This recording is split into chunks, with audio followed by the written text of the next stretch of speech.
What are you putting me on this time of morning? You're going to scare everybody. They're going to be. 1 second. Are you there? Yeah. Yes. All right. No. I was holding two conversations actually. Well, straight away, that's, red flag. Bone community, why? Are we the guinea pigs now? This is not a corporate site. This is not a corporate thing. I'm not trying to appease anybody apart from the viewers who watch it. Yeah? Because further down the line, we're going to be covering areas and we're going to be saying things that's I guess you would say. I feel like when you are speaking up for yourself, it should be unapologetic and it should be honest. I think that we all have. As this is the weekly roundup, as you the guts are bubbling. We are proud to announce the launch of the first British black-owned search engine called Black Search. So if you're looking for anything related to the black community, whether that be bloggers, podcasters, news, history, business, black directories, marketplaces, products and or services, simply visit www.blacksearch.net and you will find whatever it is you are looking for. Oh, I do believe that's your voice. Yeah. I couldn't find nobody to voice it, so I had to do it myself. You're on your second coffee, in fact. Oh my God. Listen, girl, I haven't even had a coffee. The thing is, if it wasn't for my daughter, I think I would have still been asleep because she had to go to school. So she came in to say, bye, Dad. And I was like, oh my God, if she's saying bye, that means that 8:15 is gone.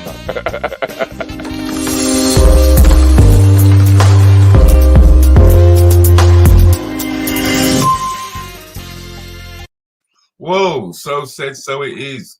8:15 has gone, Juicy Julia. Gone. It's like time waiting on nobody. I was coming at 8:30. Yeah, I know. I'm a bit early. You're a bit, Every time I come early, Aston comes late. Good morning, everyone, before I forget my manners. Yes. I'm filling in until Aston comes along. I'm sure. Has anybody got his phone number? Oh, I've got his number. I've got his number, mate. All right. But it was interesting what we were saying earlier on, that there are people who are in lockdown in the Caribbean, in the world of paradise, and it's not. Is it really paradise when they're locked down out there? It is when you're accustomed to all the stuff that's there and all the challenges that are there. If you can overcome those challenges, then it becomes more of a paradise, doesn't it? But like you're saying, it's paradise, and then some people go out there for a holiday, and then they're stuck, and they're reliant on their English job. They can't get to it. Right. Or, we in the lockdown, you can get a laptop and get access, but finance is not the same, is it? When you're having to live day to day in the Caribbean, you don't get the same amenities, so it costs so much more. Yeah. It costs a hell of a lot more. I mean, and like you said, when that holiday money done, all of a sudden you become an islander. Yeah, the rain when it finishes, you go for 2-3 weeks now. Ooh. Yeah. Imagine that he's out there giving it large. Yeah. Large. You're broke like them. Yeah, you're drinking sugarcane water. I'm sugarcane water. That's nice. But then, I must admit, I found sugarcane a bit weird at first, because I remember when they chop off piece and throw it down at us when we first arrived in South America, and told us just to chew it. You know what I mean? You just chew it. Best way to eat it. Yeah, just to chew it, and But I didn't realise not all sugarcane is that sweet. You know what I mean? It depends on which one you get. Some sweeter than others. Like sugar, why wouldn't it just be sweet? Yeah, because we were so used to the refined stuff. I guess that's what it is, isn't it? But I should do a shout out, say good morning to Claire. Good morning. First thing. Morning, Claire. Morning. Morning,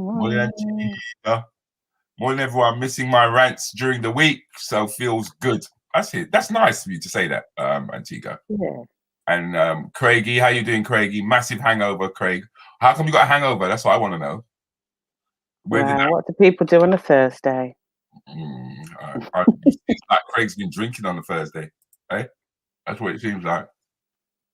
And I must say, ladies and gentlemen, I do have a guest coming in. His name is Sadiki Harris. He'll be coming in talking to us pretty soon about what he's been getting up to. He's a young member of the community. All right, so it's about time we started listening to the youngsters. I think hear what they go through, how they deal with it, so to speak. But I came across this morning, which kind of like brightened up my face. Have a look.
Wow.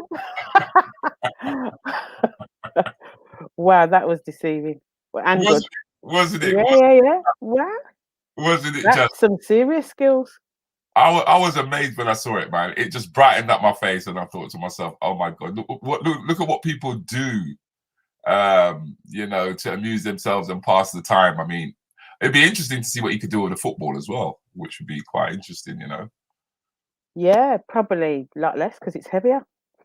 That's true. But I mean, for the way that he was kicking around that hat and just bouncing it off his leg. Couldn't got a football down his trousers, could he? It's early in the morning. Early. Nah, it's cool, man. It's cool. I love that. We love that. It's Friday. Good morning. So Craig has said he's just finished a 10-day shift. Bloody hell. No wonder you're tired, mate. Okay, yeah. That makes sense.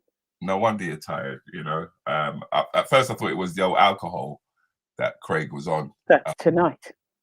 Yes, that's later on for tonight. That's definitely later on for tonight.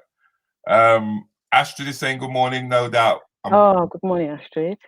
Astrid's always up bright and early. Yeah, morning. She's always bright and early, man. Always bright and early. Carol Thompson is saying, Mummy, Tiwi. Oh, we are so talented. Now I get it. We are so talented. Yeah, definitely. That's what you call skills. Good morning. What do you mean? Antigua, I think you're asking a bit, mate. You're asking a bit. I want you to do something with your cap now after seeing that. Yeah, tell him, Antigua. Yeah, tell him, Annie. Nah, man. The most I'm gonna do is twist it.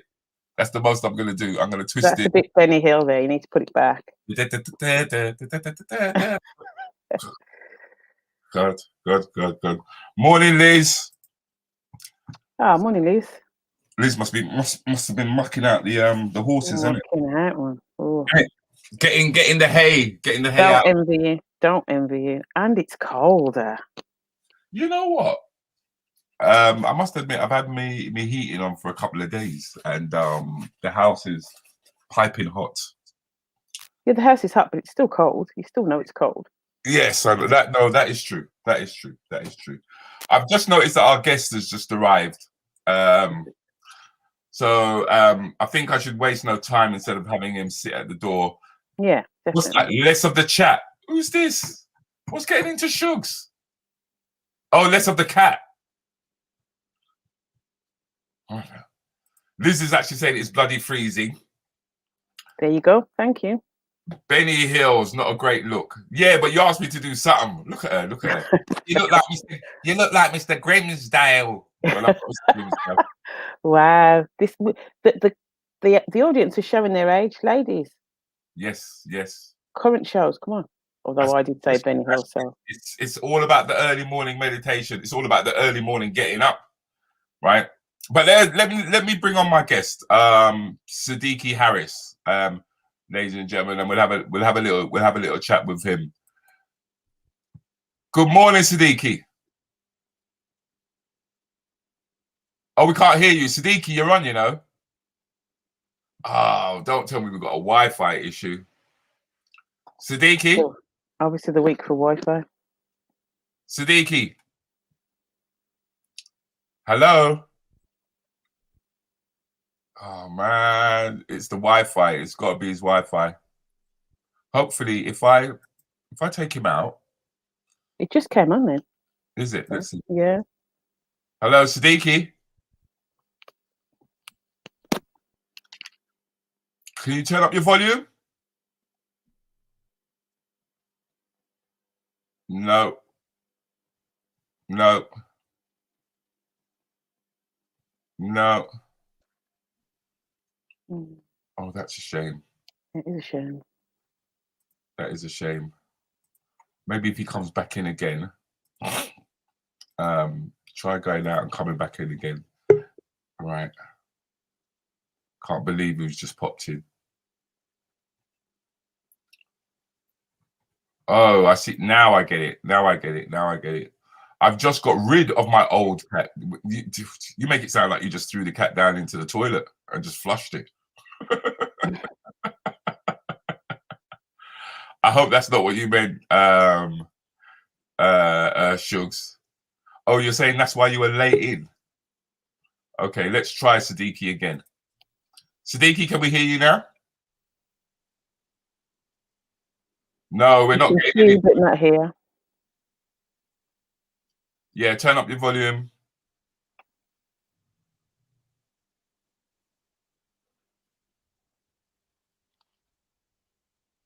Stop it, Leisha. Leisha ain't easy. Leisha's got memory like an elephant to Right, there seems to be an issue with your volume. Yeah, we can see that you're saying bam, bam, bam. But we can't hear you. We actually can't hear you. And Testing. There you go. All right, cool. Apologies. No, don't apologize, bruv. Don't apologize. I mean, things like that happen all the time. Do you know what I mean? Yeah. And we're all getting used to modern technology, as they would say. So how have you been, my friend? Well, I've been very busy this week because I've got my children, and this school work thing is difficult.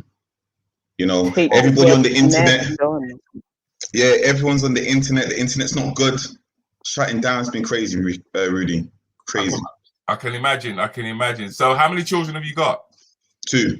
I've got a boy and a girl. Well, yeah, a boy and a girl. Yeah. A boy and a girl. A 14-year-old daughter and an 8-year-old son. Shut up. Wow. You don't look much past 15, to be fair, so fair play. Much past what? Morning. 15. Good morning. You don't look far past 15, to be fair. You got a 15-year-old. I'm like, whoa, I'm impressed. Yeah. Good morning. Fair play. Yeah, a teacher's job is never done. It's never easy teaching. Yeah, so I think it's harder when you're a parent and you're not actually a teacher, isn't it? I think it's harder. I mean, do you actually sit down with them in front of the screen, Sadiki, and sit alongside the lessons, or?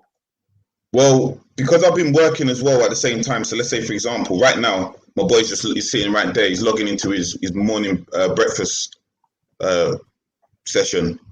So like I'll be working here. Yeah, I'll be working here. He's working there. I don't go into his meetings though. He don't go into mine. We got a rule. You stay there. I stay here. You stay here. Good morning, Aston. Good morning, sir. Morning, Aston. No, we can't and hear again, you. Aston and his technicalities. Where's the I can't hear you, Aston.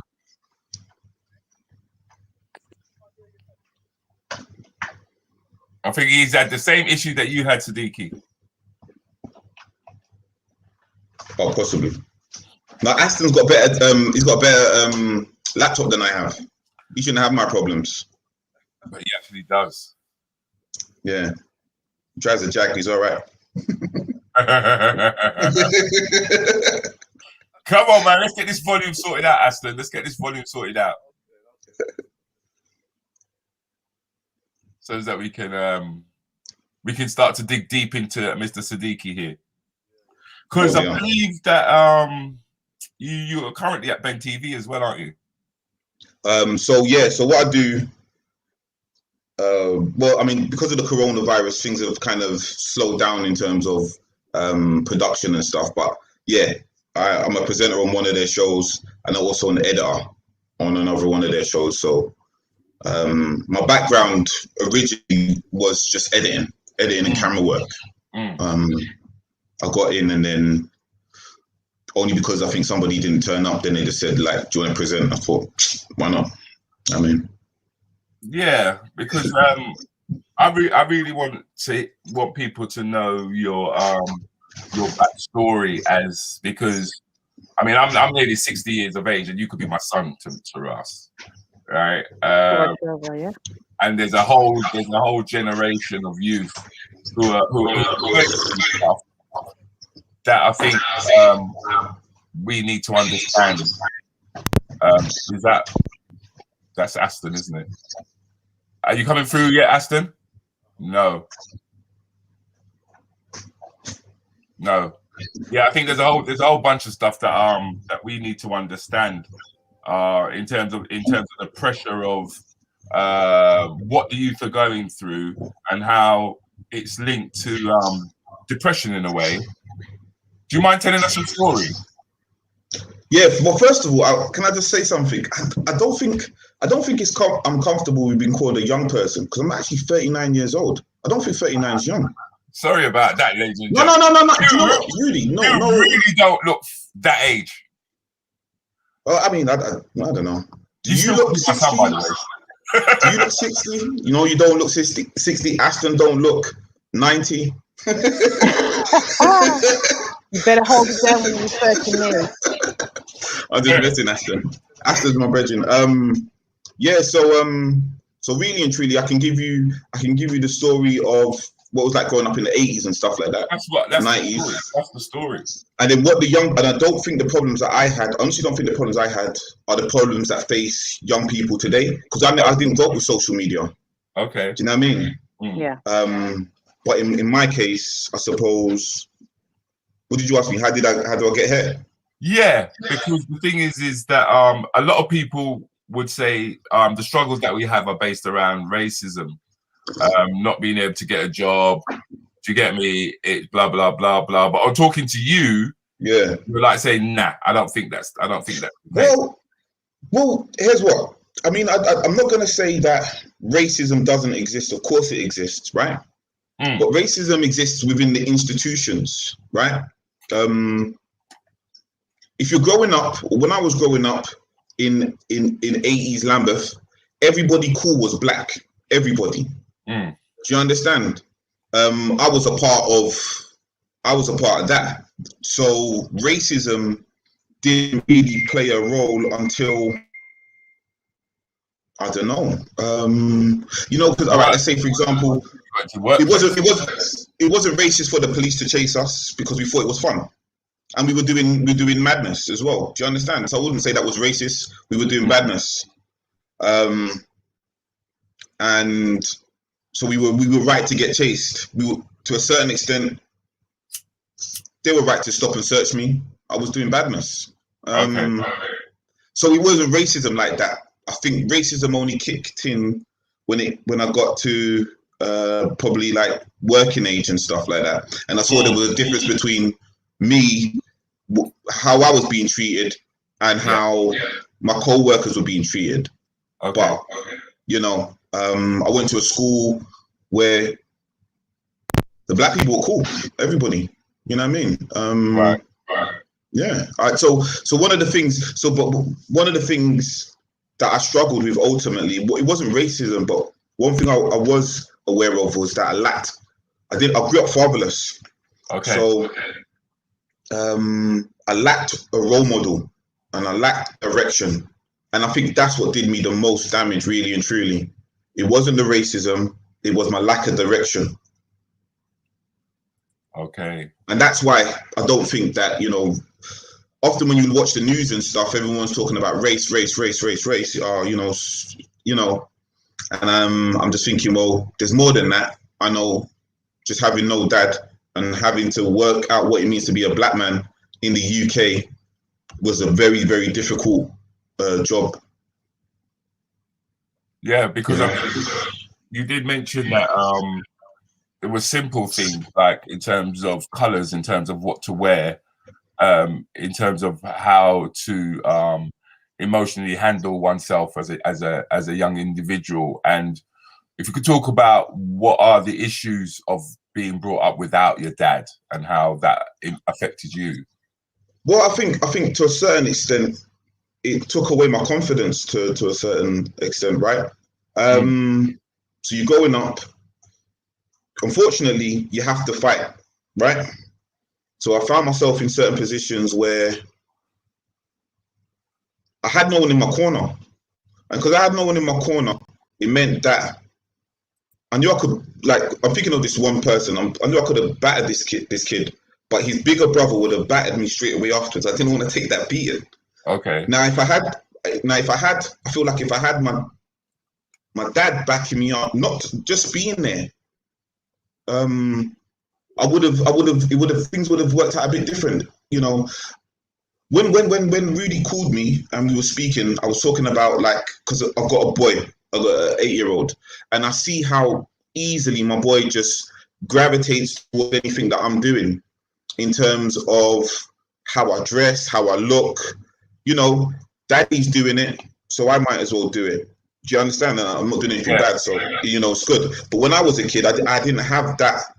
I didn't have that go-to person. So let's say, for example, some of my role models, let's say, for example, I had Michael Jordan on the wall, right? But I never had a real clue as to how I could be like Mike. But when I take my son down to the basketball court now, he watches me play, and he sees how he can play basketball. It might sound a bit strange, but I was a child that needed to see that I could do things, and I didn't have anybody around me that would say, like, you know what, kid, you can do this, or this is how it's done. So I ended up doing a lot of things, just trying to work my way out. Like, what is this? What is this life, and etc. etc. I hope I'm being clear. No, you are.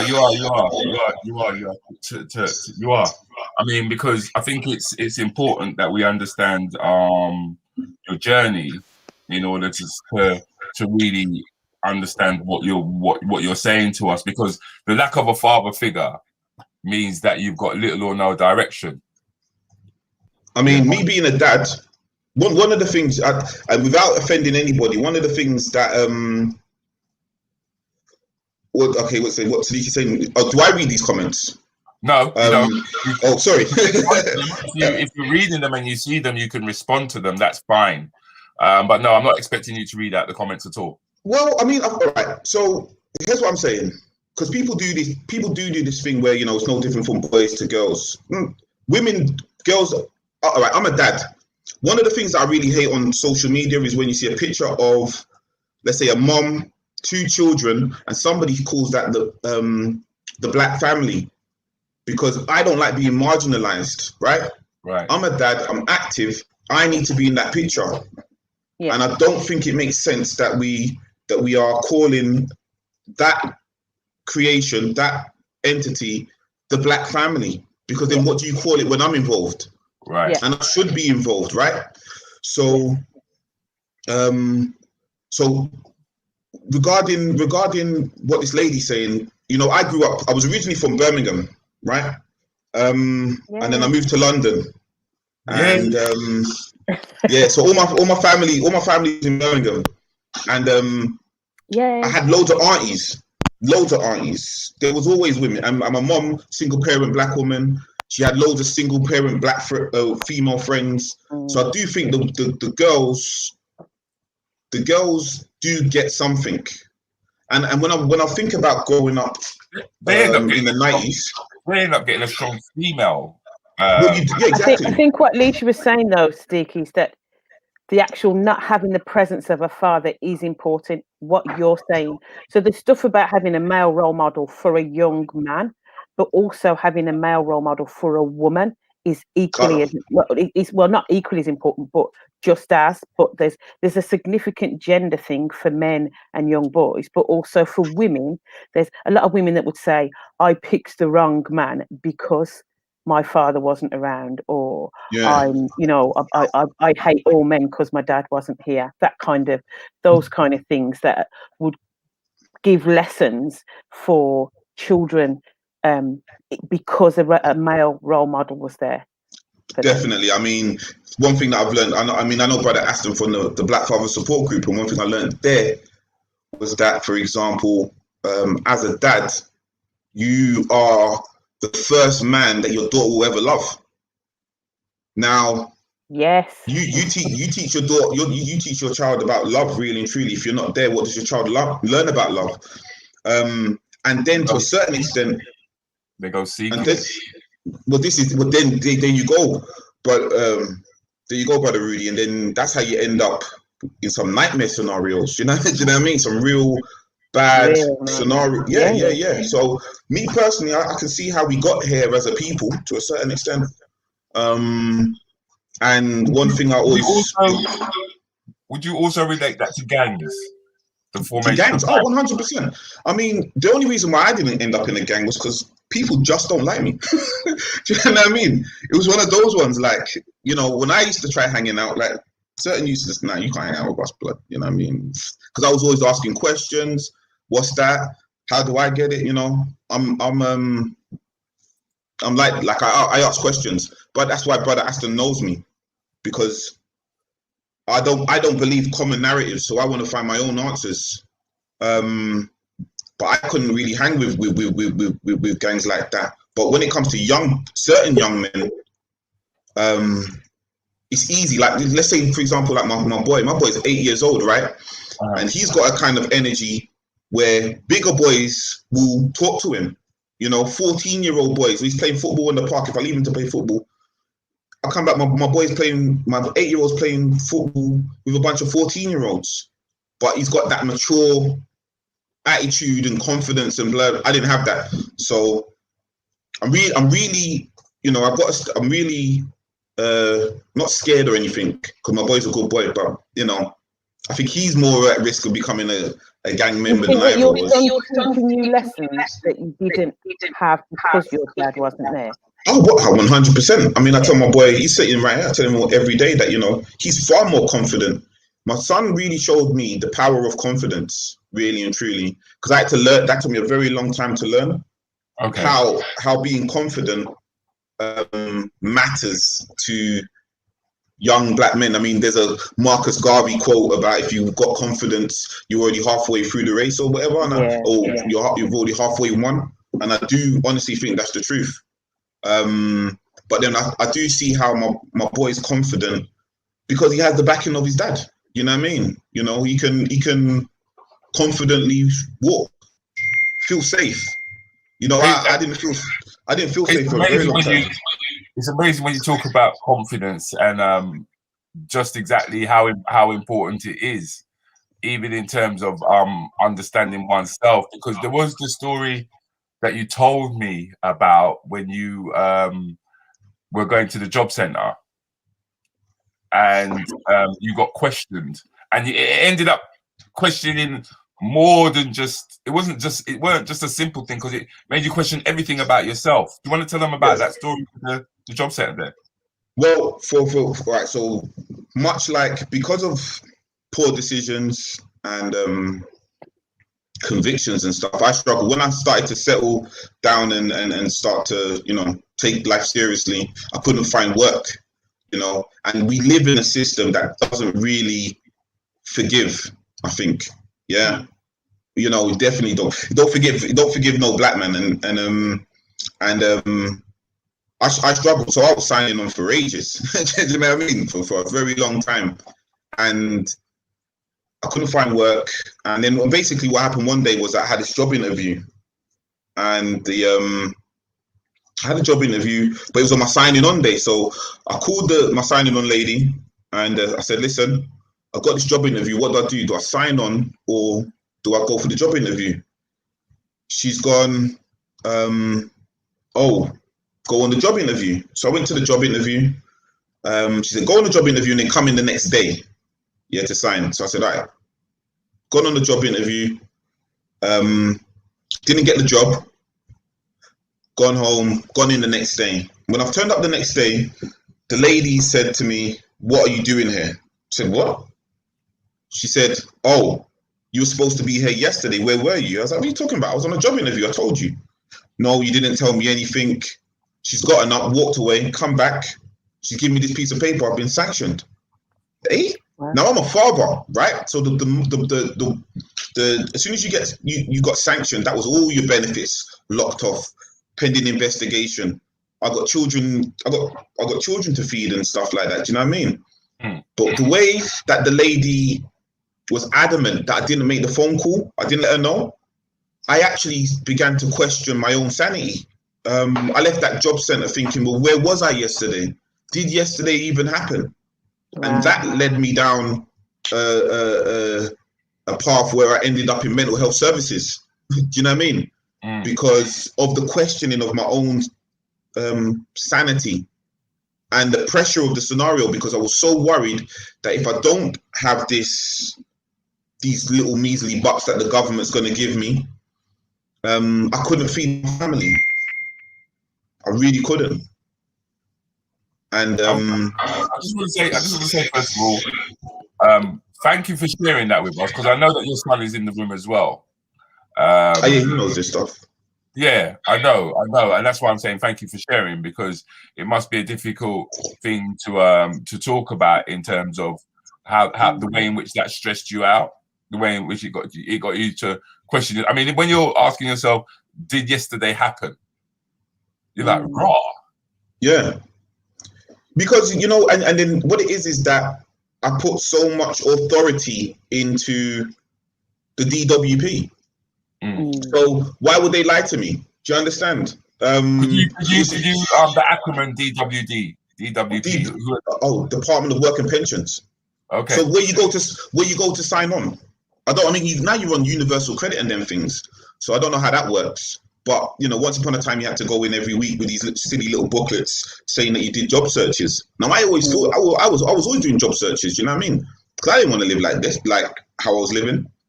But when the lady questioned my sanity, when she questioned me and she sanctioned me, I walked out of there disillusioned, and I didn't know where I was yesterday.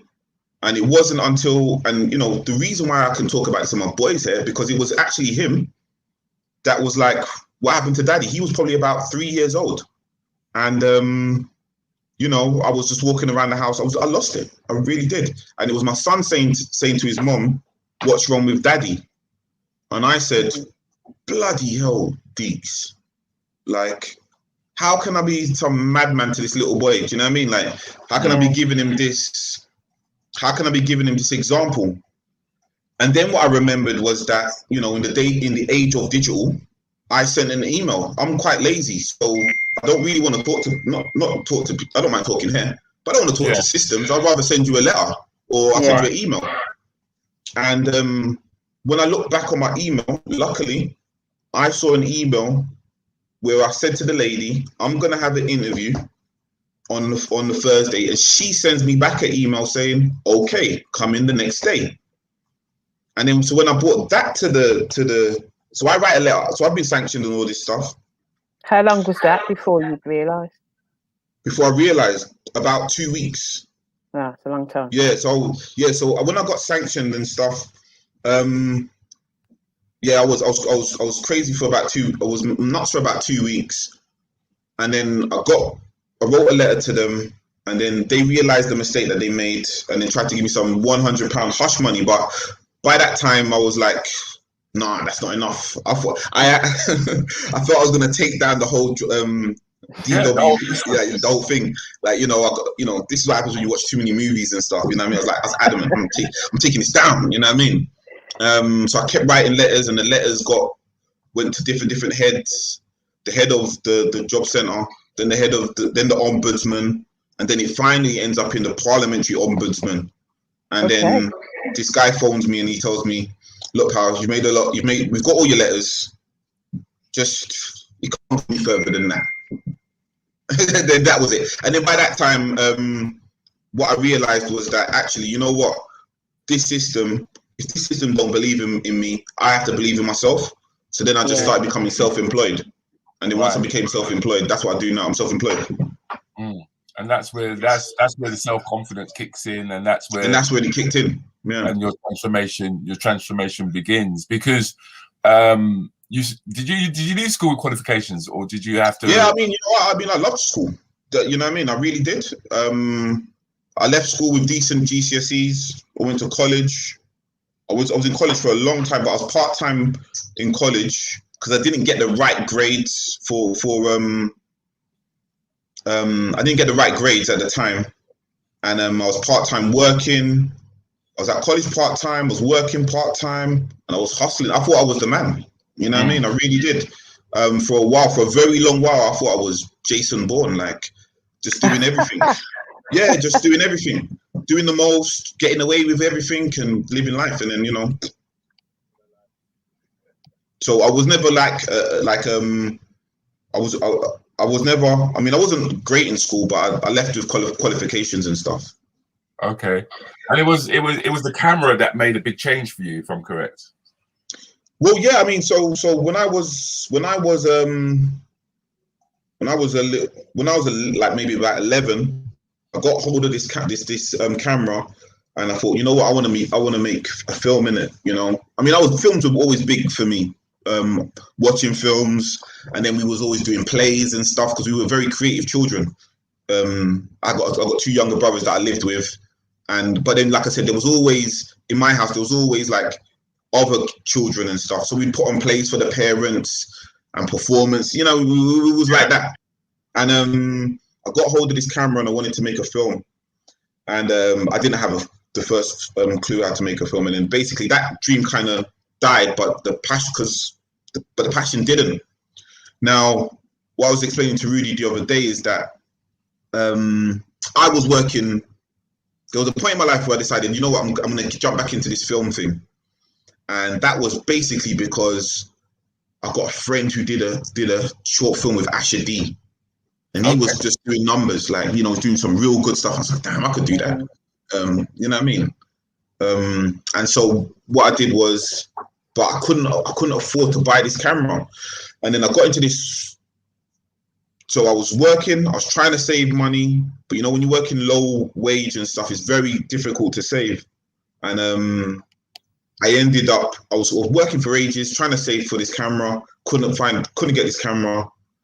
Then another brethren just shows up on my doorstep, and he's got the camera that I want. And I'm like, "What? How you get that?" Wow. So he turns around and he's like, "Yo, bro, well, listen, I make money, but I don't make money like how you make money. I'll show you I know a different way to make money." So then I was like, "Raw, you're making all of this money?" He's like, "Yeah." So then I got involved in what he was doing because I wanted the camera. And then, yeah, you know, and then that took on what it took on, you know. Okay. And that's when things really got serious in regarding, you know, my life and stuff, and the things I was involved in and people I knew.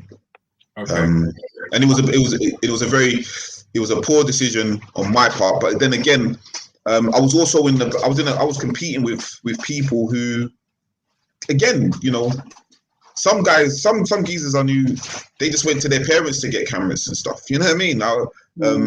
My dad bought me that camera. You know what I mean? You know, at the same time, I was trying to get a car and get a license, and it was just, you know, I was around people. My dad bought me this car. You know, people whose parents paid for their driving license. I don't come from one of them environments. Do you get what I'm saying? I bought myself my first pair of Air Max. There was no way my mom was going to spend 80, 90 pounds on one son. She's got 3. No way she's going to spend 80, 90 pounds on a pair of trainers. So I had to buy my own Air Max. Do you know what I mean? It was one of those ones. So, and that's why I ended up, unfortunately, that's why I ended up involving myself in some real silliness. on the streets. I think it's You just know? it's good that you're saying this because it's for the elders to hear and to understand just exactly how much of an impact that we have, especially I'm going to say, especially black men when they don't take on the responsibilities of fatherhood. Aston, I'm still not sure if things are working out okay with you because we can see you. No, we can't hear you. We can't hear you. There's definitely an issue, and it's also causing feedback. Believe it or not, yeah. But, what I wanted to really move towards was how you started working in mental health. All right. So yeah. So because of, like I said, I've kind of developed a social anxiety problem over the years, right? I was involved in silliness, and that didn't help. And eventually, when I was broken down, when I literally broke, what came up was I had this problem with talking, communicating, because I'm from an environment where, although you could put on a play and stuff like that, was also told to stay quiet. And again, don't question. I think that's one of the biggest problems. Like I say to my boy all the time, listen, son, you can ask me any question you want, pal. You know what I'm saying? Me as an elder or as your dad, my job is to answer your questions. But I'm from a generation where don't ask no questions. Do you know what I'm saying? And that really do as you're told. And so basically what I found is that I had this social anxiety issue where I found it difficult to communicate, difficult to be around people, and I needed help with that. And then what I ended up doing was, so I did cognitive behavioral therapy, CBT. Oh, CBT. I did CBT, and I also was offered, so because I went to my GP and I had a good GP. So I went to my GP, she offered me CBT and Prozac, right? Often in our community, Prozac, yeah. Wow. Often in the community, you know, there's a thing where they say, you know, we're over prescribed pharmaceutical drugs, and I get that because to a certain extent we are, but I kid you not, those pills helped me 100%. And I'm not here advertising it, because I honestly do believe it's different strokes for different folks, really and truly. Yeah, everybody's different. For me, those pills could stop the negative thoughts collecting in my head and allowed me to just move forward. That's what the pills did for me. They also gave me some other... Sorry, Joe. I was probably on... take them for long? I was probably on Prozac for about 18 months, something like that.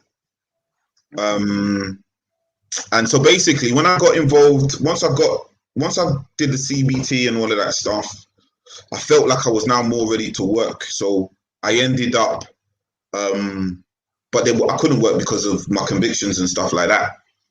And then I found this charity where they helped young ex-offenders get a job. And that was my introduction into the world of mental health, because before then I didn't realize that people could get paid to work in a charitable sense. Right. I understand, like, you know, you could do good work and somebody can pay you for that. I never saw that in my lifetime. So is that because you thought charity was always about volunteering? Always about volunteering, always. Okay. And then even I remember, like, at the job center, they would always say, like, you know, volunteering is a way you volunteer first and then hopefully you can get a job, you know what I mean? And and I was like, this is some rubbish. Do you know what I mean? Got to be like rubbish. You know what I mean? You're just gonna take all my time and never pay me. But to a certain extent it kind of works like that. I didn't it did kind of work in that way. Luckily I found this organization that was very, very willing to work with me, and they taught me how to paint because I had no practical skills. I could do, you know, I could do IT stuff, you know, or I was a computer kid, but no practical skills. Like I couldn't fix I wasn't a mechanic or anything like that. And again, I feel like that's another thing. Like if you got a dad or an uncle, they bring you in on this kind of stuff. You know what I mean? Right. But what the company did was I learned how to paint and decorate. So I was doing that for a little while, and then I was doing that for a little while, and eventually I ended up, for this organization, my role went from painter and decorator to social media person, because I was very good. I could use Photoshop very well, yeah. And they knew this through some of my skills and stuff like that. And basically, at one of their meetings, I met this lady called Councillor Jackie Dyer. She was the guest speaker at one of their meetings. Councillor Jackie Dyer is a Lambeth councillor who works specifically in mental health, specifically in Black mental health. She goes up and down the country. So the charity I was working with at the time just invited her to talk to. There was a lot of Black people that they worked for, a lot of Black clients, yeah. So they thought, let's get Councillor Jackie Dyer in to talk to these people, and then basically, at the same time, I had my problem, and I was struggling, and I actually, on the day that I met Jackie Dyer, the day before, my psychiatrist, or the lady that I was seeing, she was like, tomorrow when you go to this meeting, you've got to go up and talk to one random stranger. You have to do it. That's your task for the day. So when I was at this meeting, I was sitting there thinking, who am I going to talk to? I've got to do this. I've got to do this, because I want to get this problem solved. Saw Jackie, and because Jackie's from the Midlands, she's from the Midlands or up north. Black people up north are a lot more friendly than Black people in the south. 100%. Yeah, they are. So I thought, let me go up to Jackie. And then I started talking to her, and then it just so happened that, you know, she was from, at the time I was living in Lewisham, but she was working in Lambeth, which is where I was raised up in Lambeth. And she was involved in this project called Black Thrive, which was a mental health partnership. And that's where we said, you know, can you come down, volunteer? And I was, at that point, I was like, you know what, this volunteer thing is not too shabby. It's not too shabby. It's all right. So I started volunteering at Black Thrive, and I used my design skills to help them with a couple of their posters and stuff. And then a position came up, and then they said, well, can you do this for us as a contractor? And I was like, yeah, of course, you know what I mean? But and then that's how I work today. We work on this mental health project. You can go to www.blackthrive.org.uk and you can see what we do. I love the fact that you've come from the darkness into the light, my friend. I mean, you're one of the first people I've actually heard say something like Prozac actually helps you, because anytime Black people seem to have a mental health issue, the first thing they are offered is drugs, and it became questionable whether or not our Caucasian cousins understood the plight and the frustration that we go through. For example, you explaining to us your journey, and then going into the workplace and coming up against systemic institutional racism, and how it has a massive effect on just our nature and our well-being. Yeah, I mean, the reality of the thing when it comes to pharmaceutical drugs and our treatment in Black Thrive. So let's say, for example, what I do today, Black Thrive, we believe in systemic changes, right? Changing the system, making sure GPs don't see this as a threat, because, you know, we're Black people, we just gesture, we just gesture a lot. This doesn't mean I'm more threatening. It doesn't mean that I'm more likely to put my hands on you. It just means that, you know, I've got a lot to say. I'm expressive. All right. Yeah. So we've got to do that.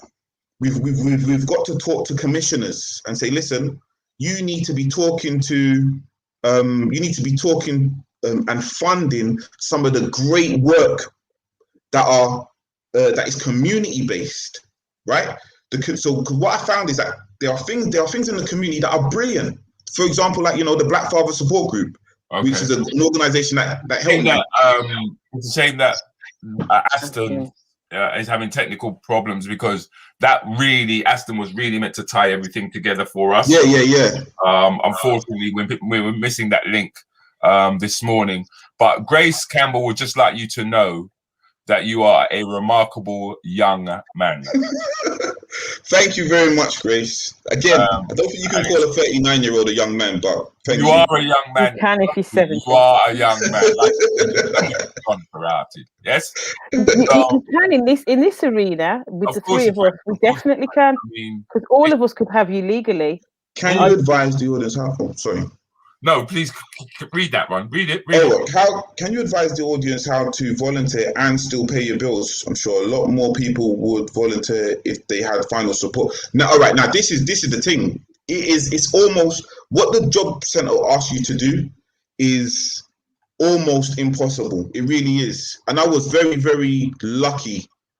But then again, what I always say to people is that opportunity. Some people are born and they can see opportunity, right?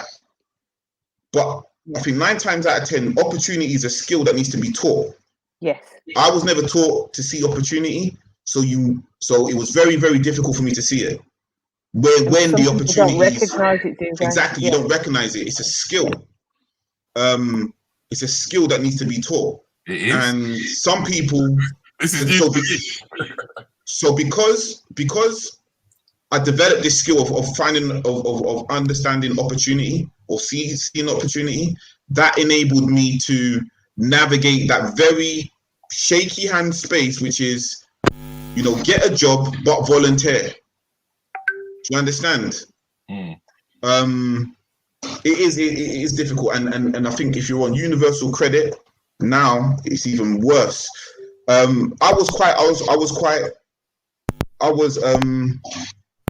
mean, look, this lady says the system loves to throw us onto antidepressants, but yo, I was depressed. I'll keep it 100. Like, it's not the solution for everybody, but listen, it really helped me. You would not know me if it weren't for that, because it really allowed me to think clearly. My thoughts were clouded. I had negative, I had suicidal thoughts, because the thing is, what happens in this society is that if you don't, as a black man or as a young black man, if you can't find your worth in this world, and some people see this worth in terms of like BMWs, right? Versace car, Versace clothes, and all this material stuff, and that can kind of show your worth, but it doesn't really. No. But if you but this especially the UK system, it's very, very difficult for you to find your worth in this world, and that's why families are important, and positive families, and people around you saying, you know what, young man, you can achieve. That's very, very important. You know what, you're worth something. I didn't know my value, and luckily enough, and especially in the confines of my own head, I could never see the value for myself, because as we know, I saw somebody say at the beginning of the show, Rudi, are you going to meditate? Oh, right? That's Astrid. Meditate in the mornings. So, well, this is what I'm saying now. Meditation, through meditation, because I did a bit of that as well. This is where you start to understand the inner you and stuff, this kind of thing. But what was I saying? Yeah, so I just feel like it can be very difficult to find your value, and if you can't find your value, you're going to struggle in this world. I luckily, through meditation, CBT, this drug, that, you know what I mean, I found my own worth. Okay. Sorry, hold on. No, that's fine. Yeah. I discovered my own worth. And I had people like Brother Aston here around me, kind of egging me on. You can do it, and it helped me, man. It 100%. Like I said, when I went to the very first BFSG group I went to, there was this gentleman there, And this gentleman, like I was dressed in street clothes, you know, night tracksuits and all this kind of stuff. This gentleman was what I would determine well dressed. He had like a gold watch, gold chain, shirt, trousers and shoes. You know, he was slick.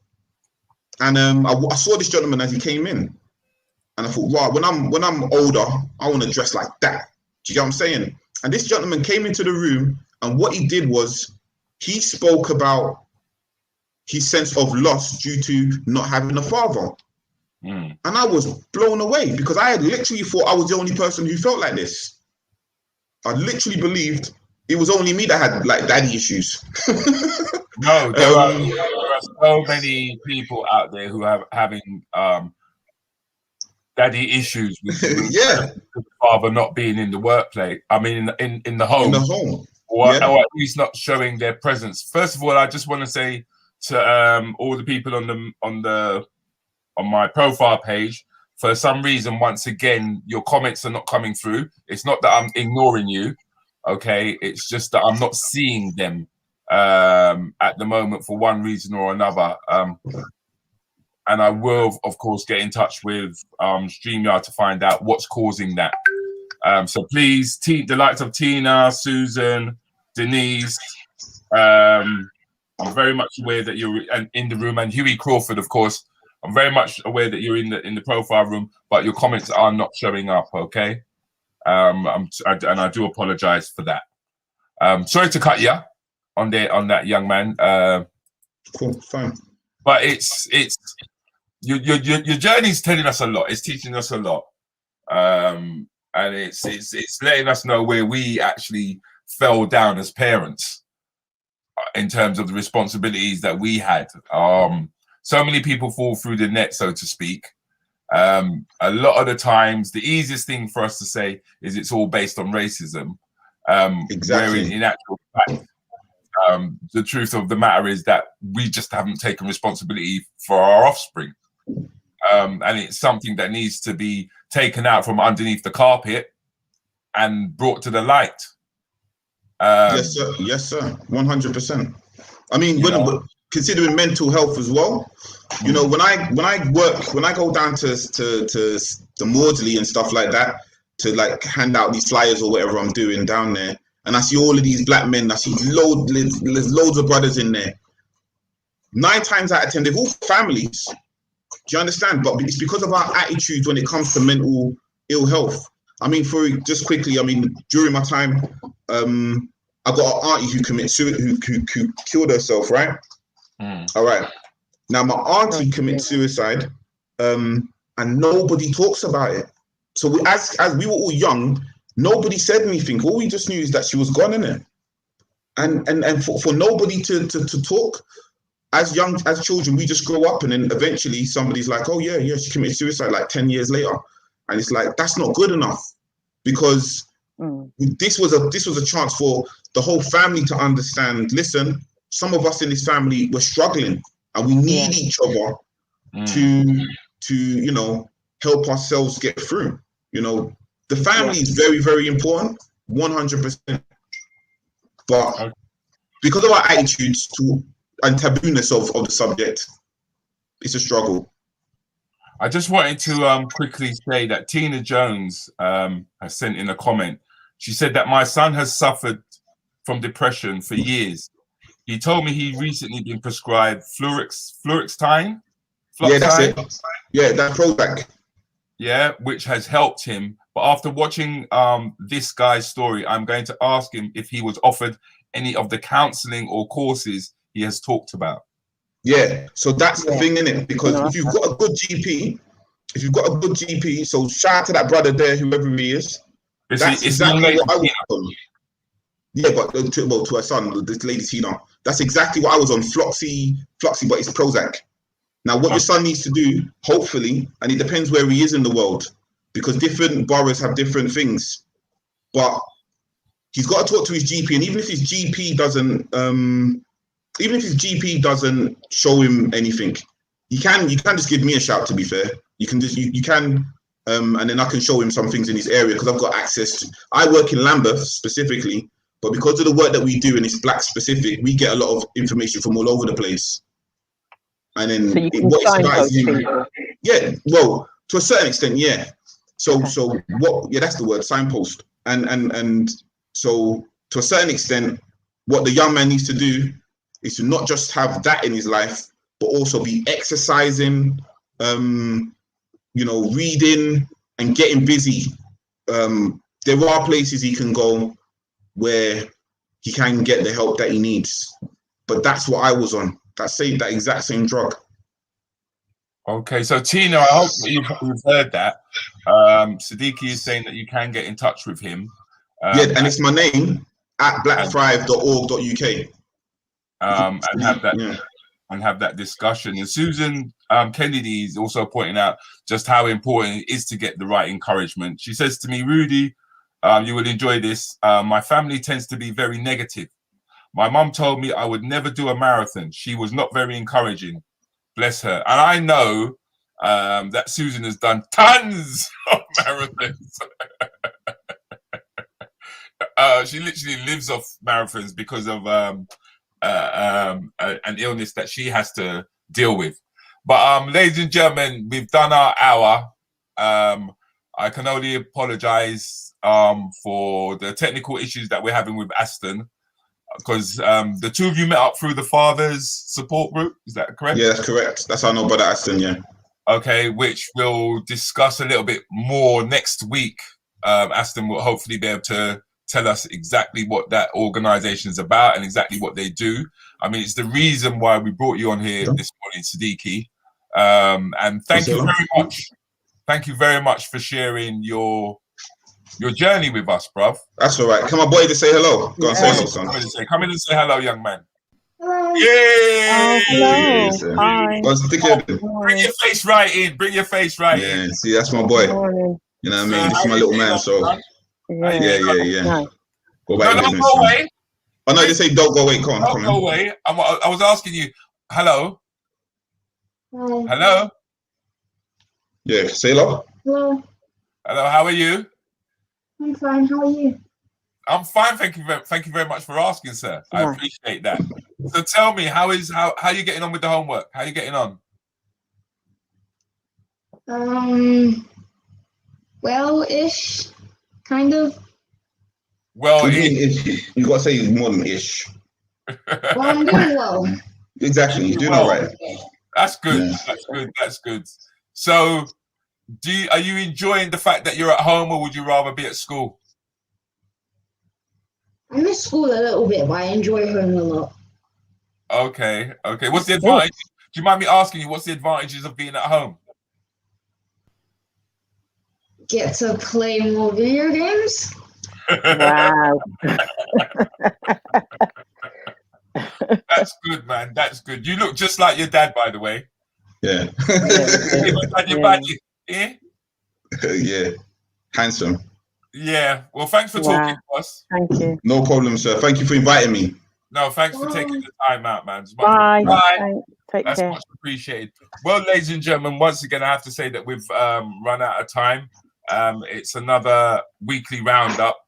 I think this was a really good weekly roundup, to be honest with you. To look at mental health from a different perspective, also see the advantages of working within the voluntary sector, what it can bring, to open our eyes to the fact that absent fathers play a major role where a lot of youngsters find themselves today, and also to Sadiki to show us that, you know, not everything is dark.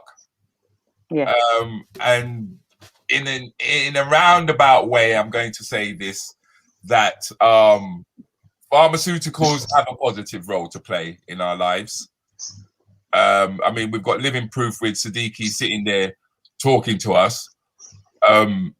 So it's not anti-pharmaceuticals, I would say. It's more about anti-confusion. Yeah. And the conflicting stories that we're being told, I think is the main thing to take on board. But we have run out of time, I'm afraid, and we do have to say goodbye. Would you like to say some final words, Sadiki? Yeah, well, thank you very much, Rudi, for inviting me today. Brother Aston and Juile Juice, it's very nice to meet you and the people at home. And again, I'm not here promoting whatever. It did help me. And what we are advocating for is a buffet of options. What we want is, because everybody's different, and mental health is subjective. So we want all the right solutions, all the right options for people, so that we can get and create a better community. That's what we want. Absolutely. Excellent. Well said. Excellent. Juile Juice, thank you for joining me this morning, man. You're welcome. You're welcome. I must admit, man, the light is shining on you and you look beautiful this morning. Thanks. But I think every time I come, Aston has problems, so maybe I need to stop coming. You're trying I'll leave it to the man then. And just you're his. Aston, you've come in and you've destroyed the sound. You really have. Listen, guys, don't disappear, right? But we do have to go. Thank you very much for joining us this morning, people. Well appreciated. Well and truly appreciated. Great discussion, guys. It's really good. Yeah, thank you. Yeah, hopefully we will catch up with you guys next week. Yeah, so I'll play one or two promos and then we will be out of here. Guys, don't disappear.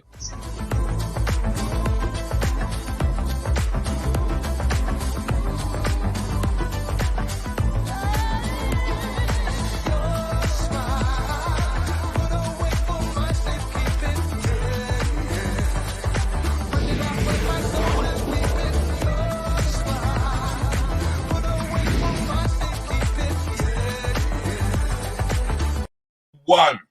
Yeah. What you put me on this time of morning, you're going to scare everybody. They're going to be...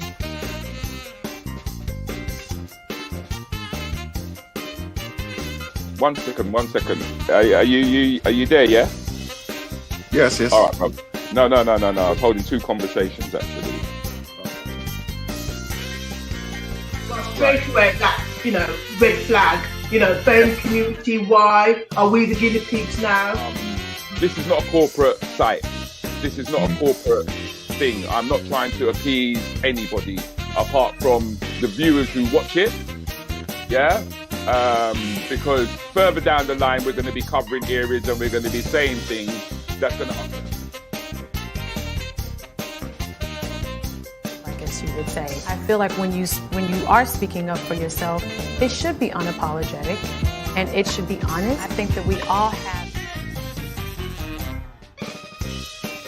As this is the weekly roundup. The guts are bubbling. We are proud to announce the launch of the first British black-owned search engine called Black Search.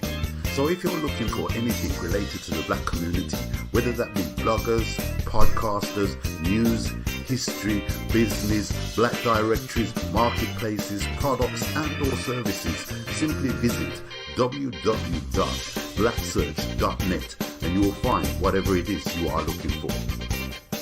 Oh, I do believe that's your voice. Yeah. I couldn't find nobody to voice inside to do it myself, you know what I mean? Oh, you're on your second coffee and fag. Oh my God. Listen, girl, I haven't even had a coffee. The thing is, if it wasn't for my daughter, I think I would have still been asleep because she had to go to school. So she came in to say, bye, Dad. And I was like, oh my God, if she's saying bye, that means that 8:15 is gone.